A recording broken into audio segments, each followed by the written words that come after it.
Salama daholo, mabuhay! Amin'ity vidéo ity indray ary dia zaraiko amintsika ny fomba fanaovana ny atao hoe chicken adobo.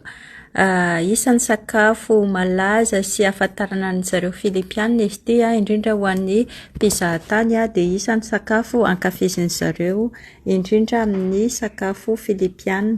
Dia tsy n'izany fa akoho izy ity nahandro ny akoho andrahoina miaraka amin'ny vinaigre sy ny saosy. Dia ndao ary atombokantsika hoe inona daholo ny zavatra ilaina. Dia reto daholo ary ny zavatra ilaintsika mazava ho azy henan'akoho dia eo amin'ny 1 kilao no nampiasaiko eto dia nampiasa pomme de terre ihany koa za anaky 4 afaka mampiasa afaka tsy mampiasa. Dia tongolo gros oignon sy tongolo ail dia sasana tsara ilay akoho dia natao anatin'ny vilany dia narotsaka ilay tongolo efa voatetika. Dia manampy anito feuille de laurier ito ihany koa dia amin'ny raviny 3 zany no nampiasaiko teto. Ilavana an'ilay feuille de laurier dia mba tsy hampangidy azy satria mampiasa vinaigre tsika rehefa mahandro azy. Dia ny eto nizarako 4 ilay pomme de terre natao somary lehibe zany amin'izay tsy lasa potipotika ilay izy rehefa andrahoana satria hampangotrahantsika somary elaela ilay izy.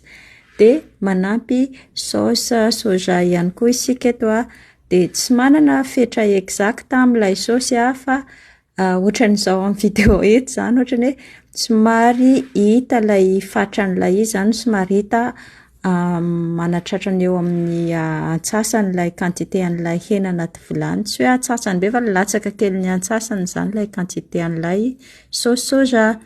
Dia ankoatran'izay dia manampy ihany koa za nampiasa ihany koa saosy huître. Dia ny saosy huître somary kelikely ihany satria somary mamimamy izy ity dia eo amin'ny 2 sotro eo na 3 sotro eo dia efa ampy ho an'ilay quantité ny akoho andrahoantsika.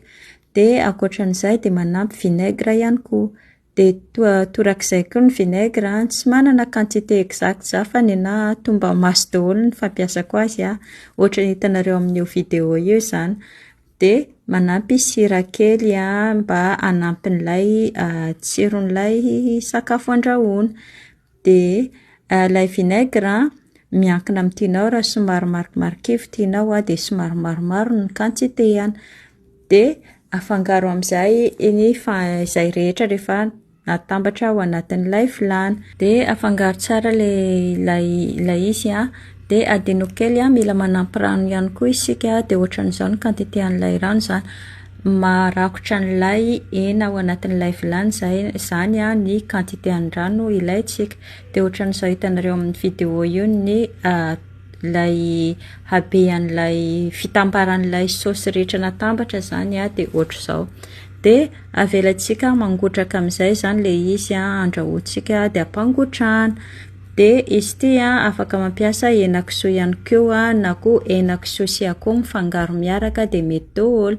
Dia maro ny fomba fandrahoana azy fa ny azy zany tsy ny sautena satria misy olona mahandro azy ity zany dia andrahoana sautena manokana aloha ny tongolo sy ny hena dia izay voararaka ny saosy rehetra.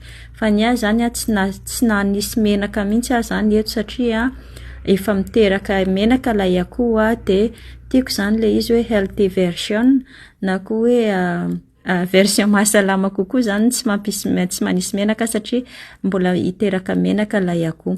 Dia avela mangotraka foana zany ilay izy mandrapaha somary maridritra kely an'ilay saosy. Dia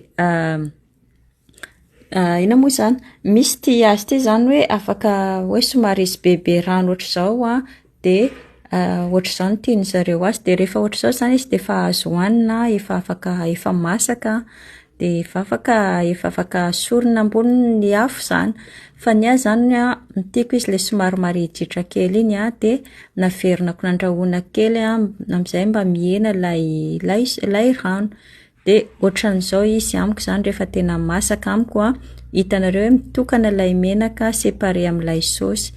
Dia ohatran'izao ilay izy dia matsiro kely fandramo ange. Dia aza adino mipartager rehefa tianareo ilay vidéo. Veloma daholo!